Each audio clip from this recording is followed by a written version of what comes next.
Muito obrigado, senador. Muito obrigado pelo convite. Muito obrigado pela presença dos senadores e, muito especialmente, da senadora Ana Amélia, com quem, em outros carnavais, compartilhamos. Recentes carnavais, tivemos a alegria de compartilhar muitas coberturas de visitas presidenciais ao exterior, aos Estados Unidos e a outros lugares. Eu preparei aqui um texto que eu vou resumir, enfim, peço que seja aceito como parte dos autos. É um prazer estar aqui acompanhado pelo embaixador Paranhos, pelo Gabriel Rico, que é um bom amigo, e ver tantos amigos, inclusive o embaixador Pedro Bório, presente hoje aqui. Eu vou me ater à parte, enfim, não vou repisar no terreno já explicado muito bem pelo Gabriel, e eu queria, enfim, lembrar uma coisa que eu considero importante, é parte do meu trabalho no Wilson Center, que é explicar o Brasil nos Estados Unidos na sua complexidade. Aliás, eu me orgulho muito de ter na minha sala, no Wilson Center, uma foto do presidente Lula e uma foto do presidente Fernando Henrique, ambas dedicadas a mim. Eu tenho lado a lado e sempre já disse aos dois que na minha sala eles não brigam, eles sorriem para mim o tempo todo, porque nós somos apartidários, nós procuramos falar do Brasil na sua complexidade, na sua riqueza, na sua pluralidade, na sua diversidade. As relações Brasil-Estados Unidos, que completam 190 anos este ano, os Estados Unidos foram o primeiro país a reconhecer a independência do Brasil, é uma relação que passou por muitos altos e baixos. O que está acontecendo hoje é parte de uma trajetória de aproximações e distanciamentos. Mas o que diferencia este momento é que este súbito esfriamento que houve recentemente, no segundo semestre do ano passado, e que, obviamente, é a razão dessa audiência pública, ele se deu no momento em que os governos dos dois países pareciam ter deixado para trás os desencontros e começavam a avançar num caminho de uma aproximação produtiva, alicerçada no reconhecimento, num mundo em transformação, de interesses nacionais convergentes. Em outras palavras, as relações entre o Brasil e os Estados Unidos sofreram um forte retrocesso no momento em que pareciam prestes a ser alçadas a um patamar mais elevado de engajamento. A despeito dos percalços, eu creio que esse relacionamento avançou de forma muito significativa nas últimas 2 décadas, em resultado de um amadurecimento do diálogo político entre os dois países. Ele se deu como resultado não apenas da estabilização econômica e da consolidação da democracia no Brasil, mas também de mudanças no quadro das relações globais que fizeram Washington acordar para o que antes ignorava: os méritos e o valor, num mundo em transformação, da exemplar transição do autoritarismo para a democracia de resultados que reflete, neste país, que reflete não apenas nossas aspirações, mas também a nossa pluralidade política, a nossa diversidade como nação, que é, a meu ver, a nossa maior riqueza. O Brasil passou a ser visto em Washington como parceiro relevante para atuar em questões internacionais complicadas, Haiti, Venezuela, Oriente Médio, África. Foi nesse contexto que se levou a uma intensificação dos contatos entre as duas sociedades, entre as duas economias, tanto no setor privado quanto no setor público. Os presidentes Fernando Henrique e Bill Clinton entabularam um diálogo muito produtivo. O mesmo aconteceu com os presidentes Lula e George W. Bush. Eu creio que os fatos sugerem que promover e projetar uma mudança de qualidade nas relações bilaterais foi a motivação do presidente Obama ao convidar a presidente Dilma a fazer uma visita de Estado em Washington em outubro do ano passado. A primeira em quase 2 décadas. A aceitação do convite pela líder brasileira, seguiram-se entendimentos que o Gabriel já relacionou aqui, e com a ideia de uma mudança estratégica, uma mudança da natureza da relação. Fontes oficiais, notícias nunca desmentidas, sugerem, por exemplo, que indicam que a presidente Dilma, em Washington, anunciaria uma compra importante de material bélico americano para reequipamento da Força Aérea Brasileira, num negócio que envolveria também a participação da Embraer e a ampliação do mercado de aviação militar da Companhia Brasileira para as Forças Armadas dos Estados Unidos. Esperava-se também um gesto, uma declaração, um sinal de Washington em relação às aspirações de liderança brasileira, de reforma dos órgãos de governança internacional, sobretudo no contexto das Nações Unidas. Prosperavam também várias iniciativas aqui já citadas e que, enfim, encorpavam muito a relação. Esse forte estreitamento de laços que vinha ocorrendo desde a chegada de Dilma Rousseff à presidência, até por algo que eu acho que é a compreensão que ela tem da importância dos Estados Unidos e das suas relações com o Brasil. E eu cito aqui uma declaração que a presidente fez ao dar uma entrevista final do ano de 2012, no dia 27 de dezembro, quando foi perguntada pelo jornalista sobre como as divisões internas nos Estados Unidos, que paralisavam e seguem paralisando a política americana, afetavam a posição dos Estados Unidos no mundo, citando que os Estados Unidos eram um país em declínio.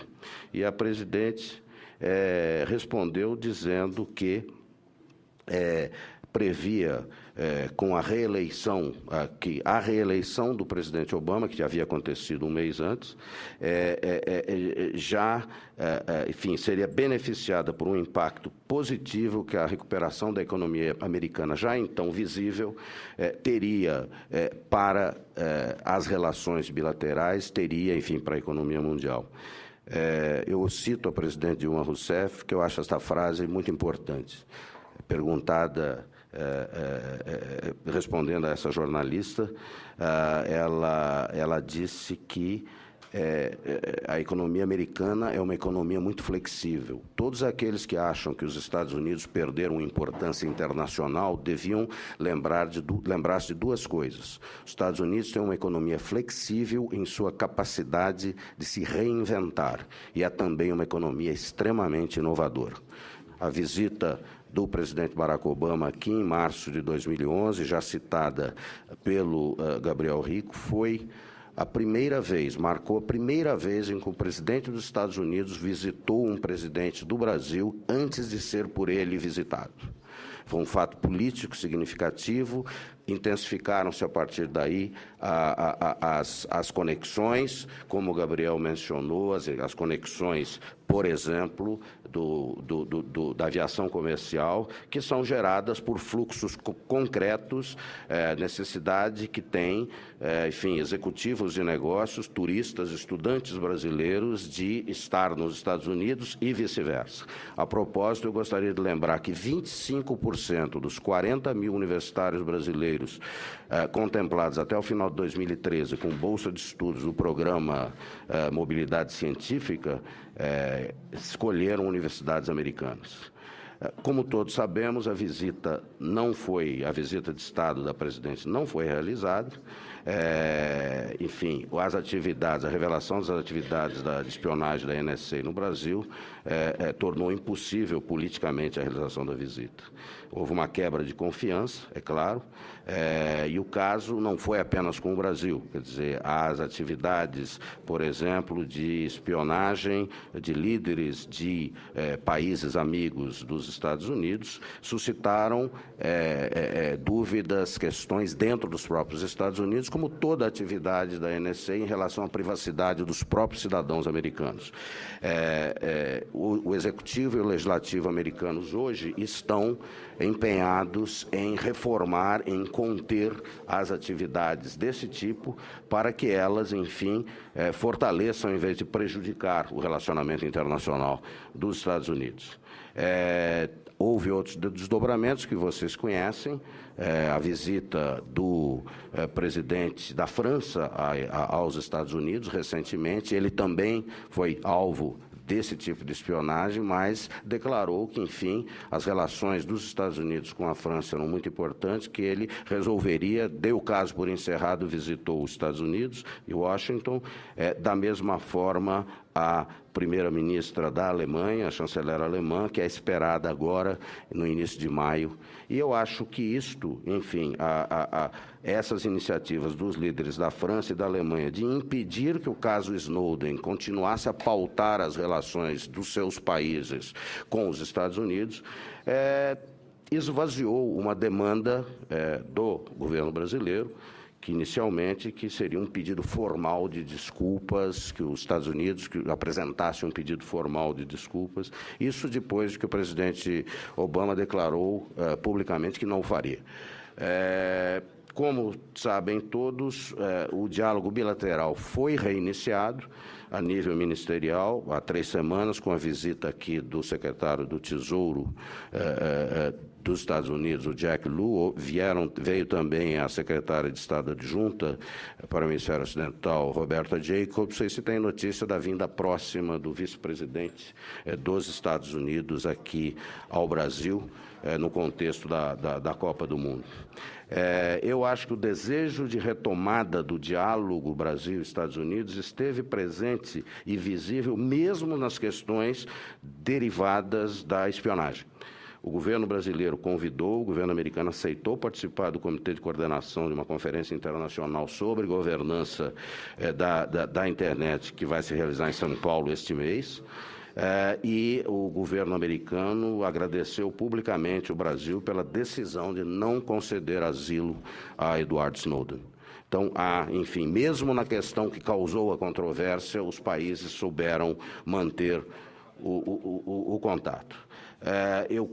Apesar de percepções em contrário, essas atitudes, eu creio que são indicativas de que existe, entre altos funcionários dos dois países, enfim, um entendimento de que os vetores desse diálogo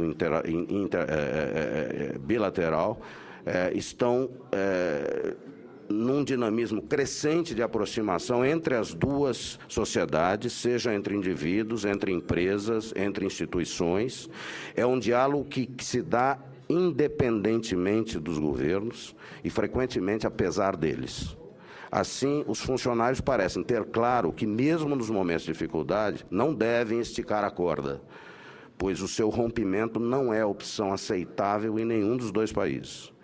A visão estratégica sobre o Brasil no establishment americano é positiva e foi resumida recentemente pelo ex-embaixador dos Estados Unidos aqui no Brasil, Thomas Shannon, numa apresentação que fez no Wilson Center e cuja íntegra está disponível no nosso site, na internet. Eu, tendo acompanhado de perto os altos e baixos das relações bilaterais, seja como correspondente de imprensa, seja agora na minha atribuição no Wilson Center, eu acho que é muito importante compreender o desejo de engajamento e aproximação presente nas duas sociedades. É muito importante que os governantes percebam, ou, se não perceberem isso, enfrentar a reação hostil. Isso está visível na mídia, nos Estados Unidos e aqui. O colunista conservador David Brooks, do New York Times, por exemplo, classificou de simplesmente estúpido, entre aspas, o programa da NSA de espionagem eletrônica de líderes de países amigos.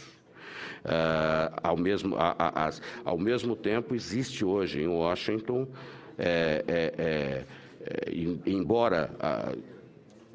retorno. No Brasil, embora a decisão da presidente Dilma de postergar a visita tenha sido perfeitamente aceita e compreendida pela opinião pública, eu creio que existe a demora em retomar o diálogo, posturas assumidas pelo Brasil nas crises da Venezuela e da Crimeia são percebidas hoje na imprensa americana, nas mídias sociais, como informadas por uma atitude anti-americana e têm gerado fortes críticas. Eu quero destacar que, nesse contexto, a escalação do secretário de Tesouro pelo governo dos Estados Unidos para reabrir o diálogo de alto nível com o Brasil não foi casual. ao enviar o secretário do Tesouro à Casa Branca, que sinalizar ao empresariado brasileiro e americano que compreende a preocupação que os seus porta-vozes têm manifestado em comunicações reservadas, bem como em eventos públicos, sobre os prejuízos que a revelação das atividades da NSA e o adiamento da visita da presidente Dilma causaram e continuam a causar nos negócios. São perdidos já 6,5 bilhões de dólares em negócios dos Estados Unidos com o Brasil em função desses incidentes. Quanto ao futuro, e eu queria concluir com isso, a permanência da percepção de uma relação fraturada entre o Brasil e os Estados Unidos mina o ambiente de confiança mútua e afeta mesmo a avaliação, que hoje é negativa, sobre o desempenho e perspectivas da economia brasileira no mercado financeiro, conforme ilustrado por decisão recente de uma dessas agências de avaliação de risco de crédito. A perda da competitividade de mercados da indústria brasileira, citada pelo Gabriel Rico, que é exacerbada por uma sensação de isolamento crescente da economia do país, dos fluxos dinâmicos do comércio internacional, levou o presidente da CNI, Robson Andrade, recentemente a manifestar-se publicamente em favor da negociação de um acordo de livre comércio com os Estados Unidos. À disposição dos empresários de todos aqueles cujos interesses são afetados pela maior ou menor qualidade das relações com os Estados Unidos. Enfim, creio que é hora de eles tornarem as suas posições públicas, como lembrou recentemente o nosso embaixador Roberto Azevedo, diretor-geral da OMC, numa visita a Washington, falando ao empresariado americano. Comércio é um assunto difícil. As pessoas que se sentem negativamente atingidas por liberalização comercial são muito vocais. Aqueles que são favoráveis a uma maior integração, que se habilitem e também falam, porque os congressos, as organizações internacionais, os negociadores são, enfim, estão sempre atentos a essas manifestações e procuram refleti-las. Eu queria concluir dizendo que apesar do estremecimento, apesar do estranhamento, apesar de um travo amargo que ficou desse episódio, há, por exemplo, iniciativas mesmo no legislativo americano, como, por exemplo, a do deputado Devon Nunes, presidente do Brasil Caucus, que é um grupo de interesse dentro do Congresso com relação com o Brasil, é um deputado republicano da Califórnia, que propôs legislação para considerar o Brasil parceiro estratégico dos Estados Unidos. Eu gostaria de ficar por aqui e deixar outras possíveis observações para o período de diálogo, mas quero reiterar o meu agradecimento ao senador Ferraço pela oportunidade.